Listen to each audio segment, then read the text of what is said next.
আজ হয়তো আপনি ভাবছেন, কেন আমার জীবন এগোচ্ছে না, কেন সব দরজা বন্ধ মনে হচ্ছে।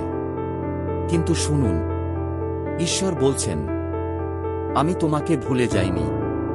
তুমি যে সংগ্রাম করছো, আমি তা দেখছি। তুমি যে নীরবে প্রার্থনা করছো, আমি তা শুনছি। তুমি যে দরজাগুলো বন্ধ দেখছো, আমি তার পিছনে নতুন পথ তৈরি করছি। তুমি এখন বুঝতে পারছো না, কিন্তু খুব শীঘ্রই তুমি দেখবে কেন এতদিন অপেক্ষা করতে হয়েছে। কারণ আমি তোমার জীবনে একটা বড় আশীর্বাদ প্রস্তুত করছি। ভয় পেও না, হাল ছাড়ো না, কারণ তোমার জীবনের পরবর্তী অধ্যায় আগের সব কষ্টকে ছাপিয়ে যাবে। তোমার ঈশ্বর। যদি তুমি এই বার্তাটি বিশ্বাস করো, কমেন্টে লেখো, প্রভু আমি অপেক্ষা করছি। এই বাংলা চ্যানেলটি সাবস্ক্রাইব করো আর এই ভিডিওটি শেয়ার করো, যেন আরও কেউ আজ আশা খুঁজে পায়।